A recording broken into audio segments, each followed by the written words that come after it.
The chair recognizes the gentleman from Texas, Mr. Roy, for 30 minutes. I thank the Speaker. Anybody who's watching the world events unfolding today is well aware that our dear friends in Israel are under attack, but they're not just under attack by Hamas. They are in fact under attack from the anti-Western civilization radical progressives across the globe, and in particular at the International Criminal Court. And in all ways, with respect to this attack on Israel, on Western civilization, on our own values, on the abuse of an international organization with no real legitimacy, the International Court, the United States should have Israel's back.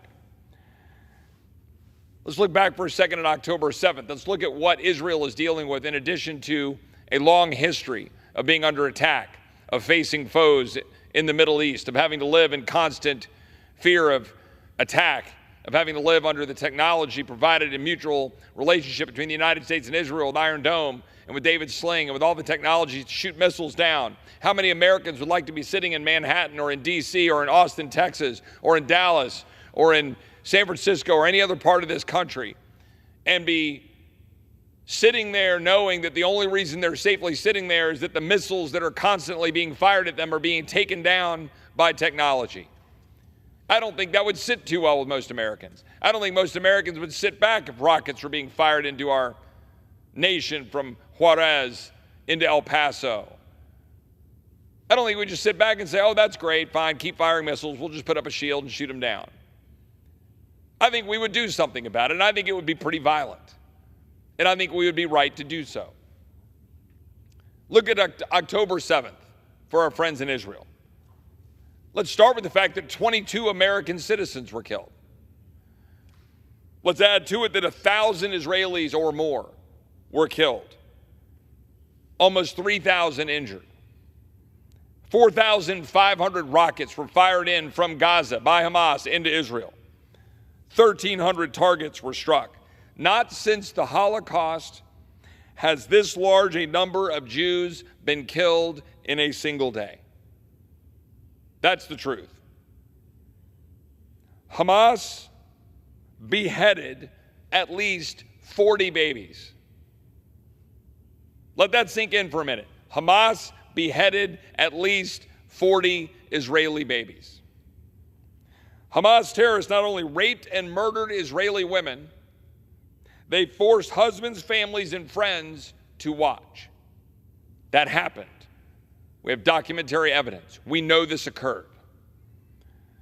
A compilation of those atrocities captured on video shows gunmen shooting the dead bodies of civilians in cars, militants in the process of beheading a body with a hoe, burnt corpses thrown in a dumpster. Eyewitnesses on October 7th, quote, "To be afraid for your kid's life and your wife, it's a whole new level of fearing," a survivor of the attacks in Israel on October 7th said. Quote, "I just waited pretty much that they will come and murder me, my wife and my kids inside our house. I thought maybe if the terrorists enter my house, I will go out so they will kill me and they will leave my family aside." Here's another one. "It was the worst horrific war scenes that you see only in movies around us," said another survivor. Another, "The gunfire was nonstop and we're waiting and waiting and it's continuing. You hear the only weapons of Hamas and realize no one is here to save us." Another one, "As a woman who was there, I can say that the fear is endless. It can't be described in words. To be a woman in captivity is to be in constant fear, but the men there also undergo abuse," said one who was abducted during the October 7th attack. There remain today over 100 hostages being held. So now steps in the International Criminal Court, the ICC. When President Trump came into office, he rightfully recognized the threat of the International Criminal Court. The International Court was created under the guise of investigating and prosecuting the world's most serious crimes. But actually, represents a significant threat to our nation's sovereignty.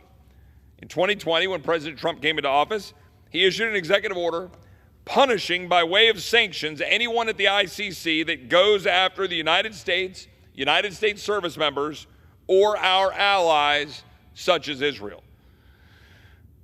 What did President Biden do in all of his infinite wisdom? He revoked those sanctions as soon as he got into office, effectively giving the ICC a free pass to target United States citizens and our allies, such as Israel. They made an escalatory and unprecedented step just recently, threatening to issue illegitimate arrest warrants for Prime Minister Netanyahu and other Israeli officials for alleged war crimes in Gaza. The application marks the first time the ICC has sought to prosecute a major United States ally or the leader of a democratic country.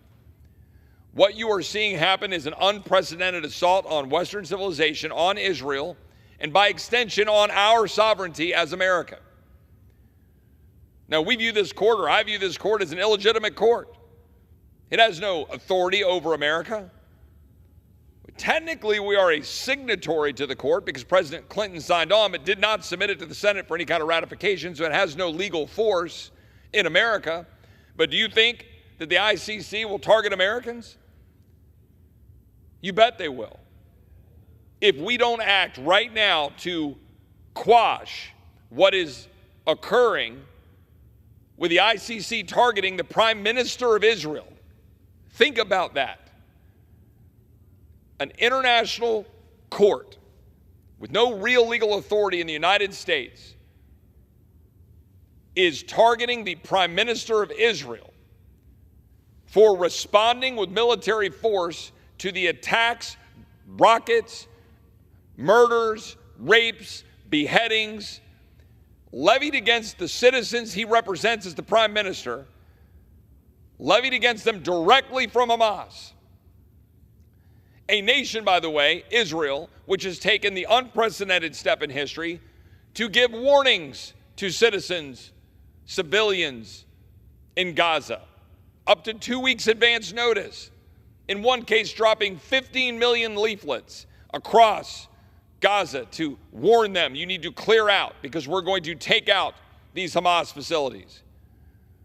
Leaving text messages, voicemails, taking every step possible to warn civilians to move away from Hamas targets. This is going to be studied for years to come, what Israel's been doing to keep the civilian to combatant casualty as low as it is. We believe somewhere between 1 and 2. Frankly, well below the norms and the standards the United Nations talks about, well below some of the historic norms even for the United States.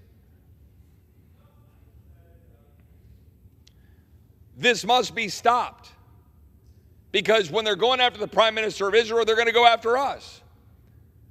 But even put that aside, we can't stand by and allow an international tribunal to be targeting our ally and friend Israel for simply defending itself against attack.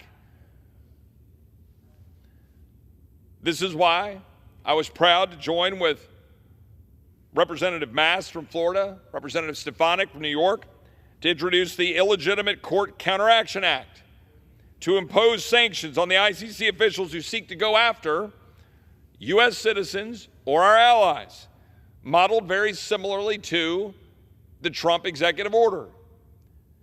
Also mirrored in legislation offered by Senator Tom Cotton from Arkansas over in the United States Senate.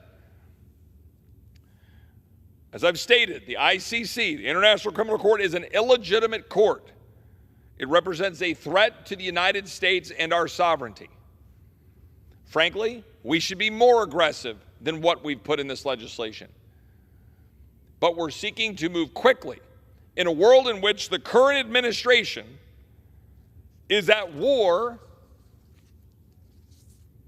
with Israel while they're trying to contend that they're allies. In 2021, President Biden reportedly ignored a request for a phone call with the Israeli foreign minister. Earlier this month, President Biden threatened to cut off Israelis' military aid while they're fighting a war against Hamas. Now he's actively criticizing Israel's military strategy on the world stage. In a Politico article, top officials are publicly calling Israel's strategy in Gaza self-defeating and likely to open the door to Hamas's return, a level of criticism of the Middle East ally not seen since the war began in October. The Biden administration betrayed Israel and, frankly, our own well-being as a nation when at the United Nations earlier this year, when America abstained from a vote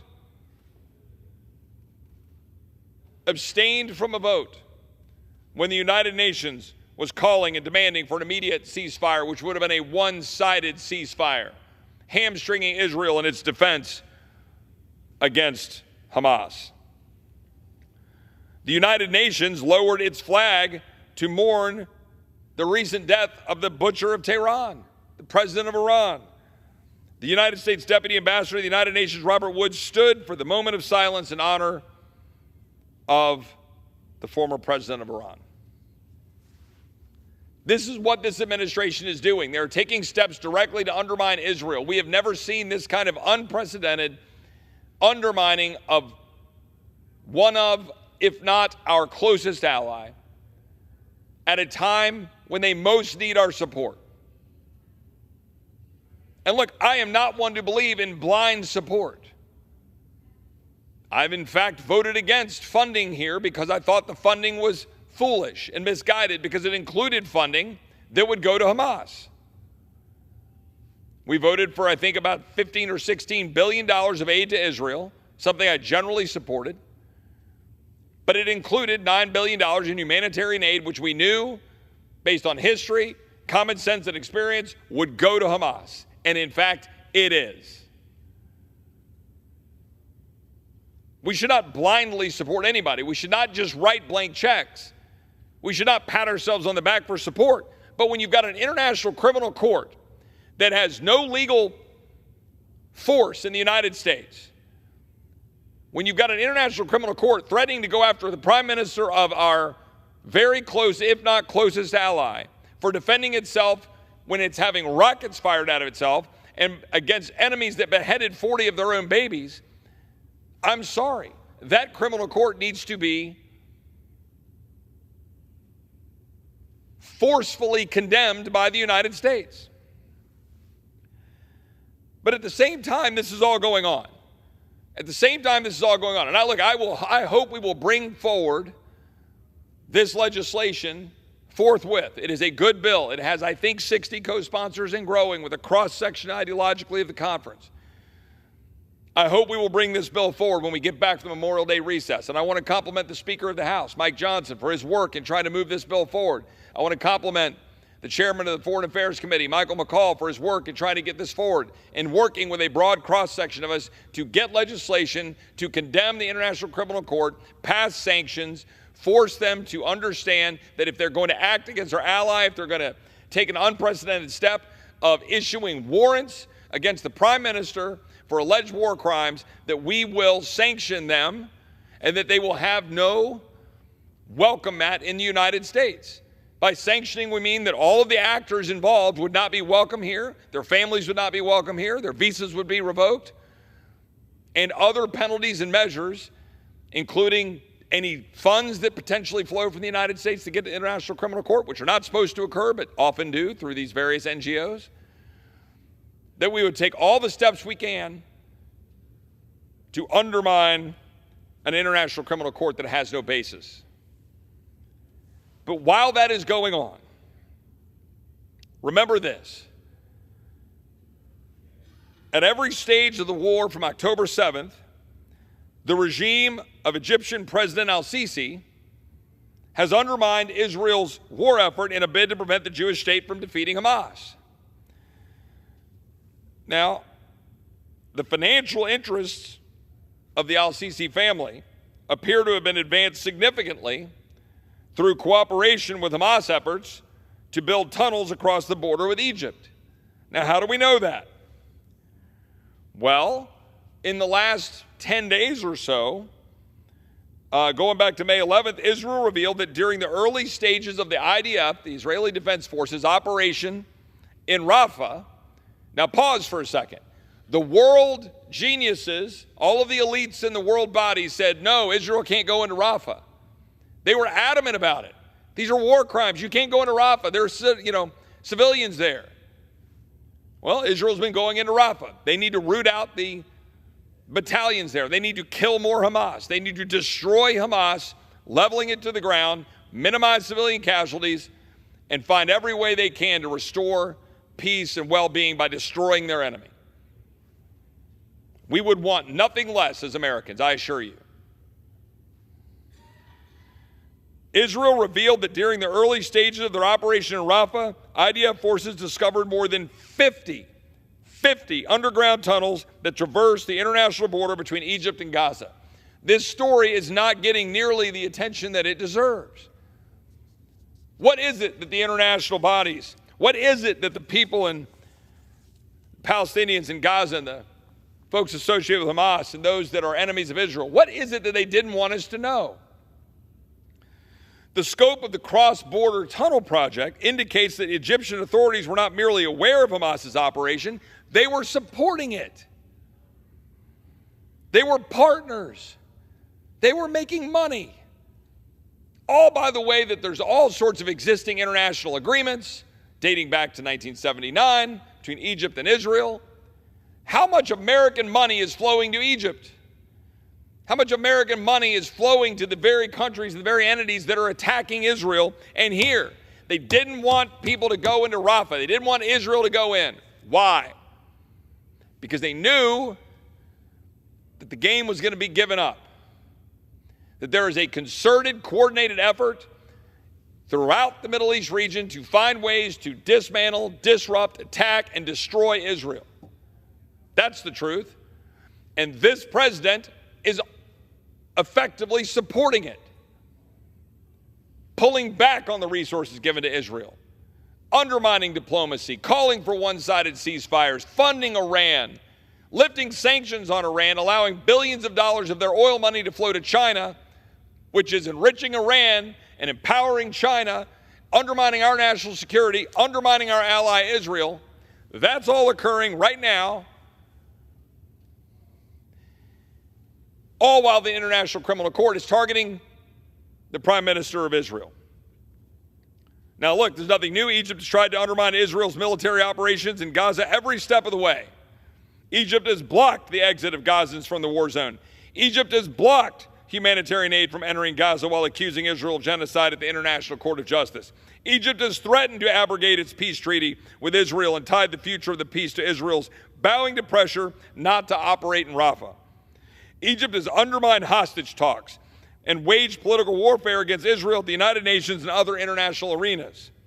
There is nothing new here except we now know, right in front of us, the new information about Egypt reveals what we've known about the region's attack and assault on Israel. 50 tunnels, and they keep counting them. Bodies of hostages have been found in the tunnels. It's been clear that there's been the movement of weaponry through the tunnels. But this is just more of the same from an administration that is endangering America on the world stage, undermining the safety and security of the American people. A disastrous, radical, progressive Democratic regime in the White House. Basically, all that regime is propping up a president and using him as a puppet to carry out their radical leftist agenda. There has been no accountability for the disastrous Afghanistan withdrawal. There's been no justice for the 13 service members who died there. No accountability for the billions in military equipment left behind. This administration has created the worst border crisis in the history of our nation, endangered our citizens. Authorities in this country apprehended an illegal alien just this week with a van they called a rape dungeon on wheels. They found children's toys inside with condoms and ropes. This is your country. This is happening in your backyard. There are little girls getting sold into this sex trafficking trade while we speak. An illegal alien from Nicaragua was accused of restraining and blindfolding a 12-year-old girl while attempting to sexually assault her. The alien illegally crossed the Texas border in October of 2021 and was released. Released. 80 known or suspected terrorists have been encountered at the southwest border just in fiscal year 24, more than all of those encountered in FY 17 to 21 combined.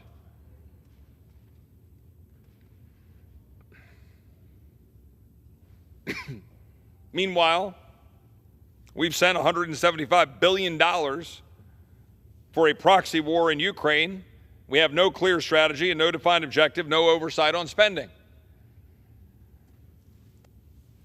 This administration is endangering the citizens it is supposed to be taking care of under the Constitution and defending our borders and securing us against enemies, foreign and domestic. That's the truth. There is no defense. If organizations like the ICC, the International Criminal Court, if organizations like the United Nations, if organizations like the World Health Organization and the rest of them actually cared about human rights, they'd be going after the real war criminals. They don't care about Hamas's crimes. Yeah, they say the ICC, they're issuing warrants for Hamas. But they're trying to constrain Israel from going out and attacking and destroying Hamas. What they care about is attacking and tearing down everything that is great and good with Western civilization that has done more for more people around this world than any other civilization in history. And whether the president knows it's going on or not, that's what the Biden administration's actions have all been driving towards these past 3 years.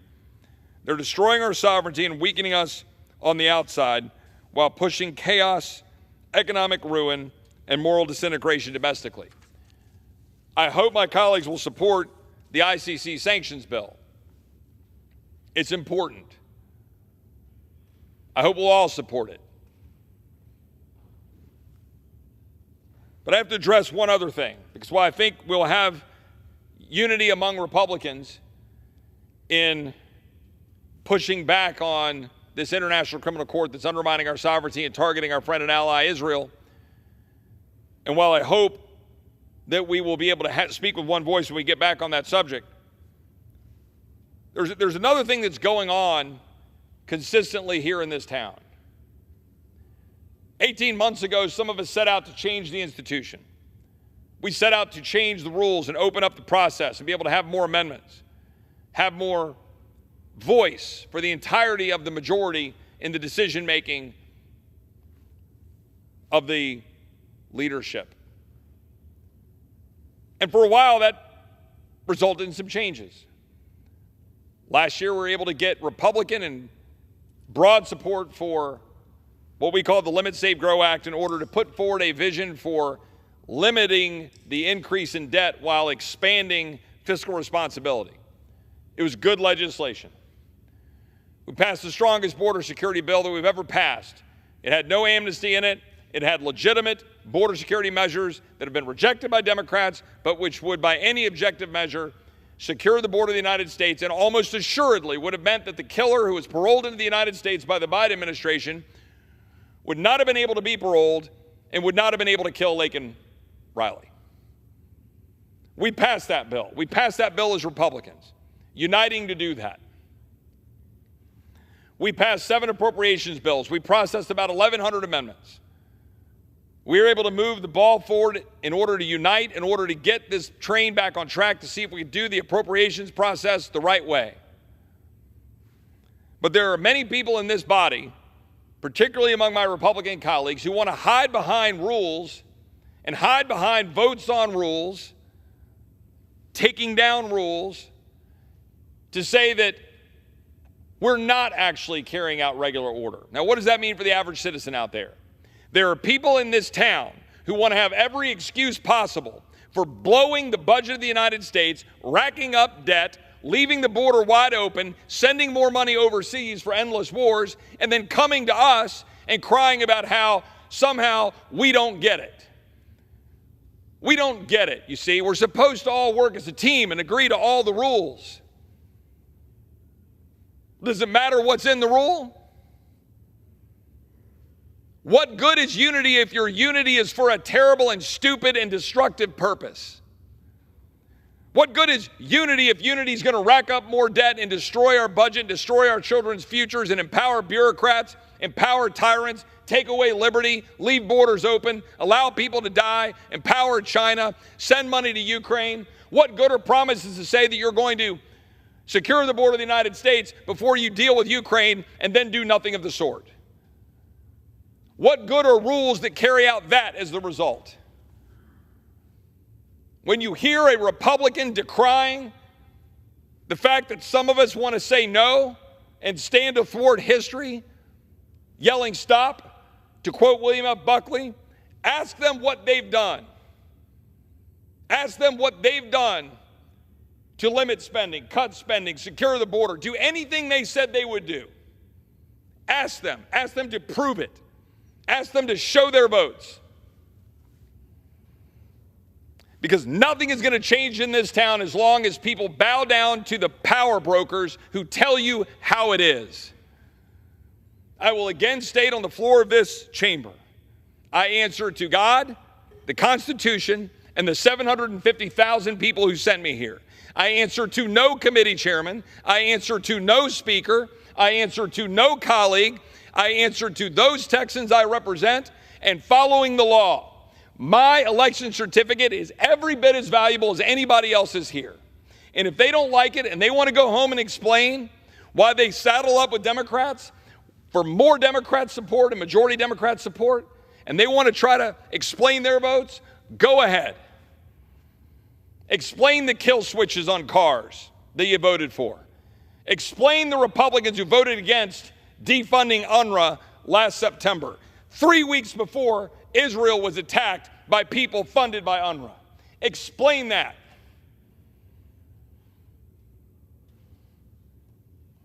The American people sent us here to change this place.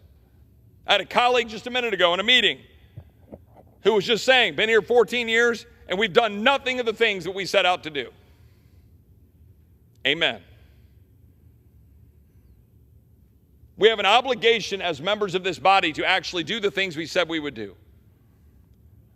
I believe that the efforts that we set out to do 18 months ago resulted in positive change, and I'm not going to let go of those things. We did manage to hold spending, non-defense spending flat.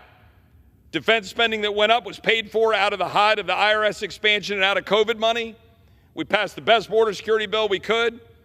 We set the terms of the fight with the Limit, Save, Grow bill for the defense spending bill. We put caps in place, which have already been busted.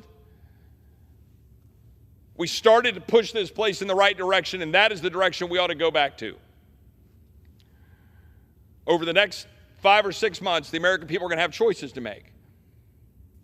I believe that they ought to return a Republican majority in the House and give us a Republican majority in the Senate, and I think they ought to put Donald Trump in the White House.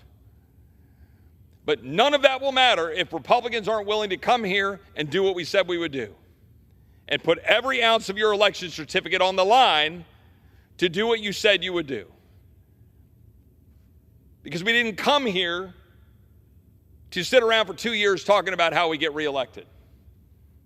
We came here to save the country. I hope that is what we will focus on doing. And I hope most Americans will sit and watch my friend from Arizona's detailed explanations of where this country is headed if we do not seek not just fiscal responsibility in the broadest sense, but as he will no doubt say in a few minutes, smart ways that we go about doing what we can do to save this country with its mountains of debt piling up for a variety of reasons, all of which are things we could deal with if we just had the courage to do it instead of looking at each other, talking about the next election. Once we get elected, we should do something with it. With that, I will yield back.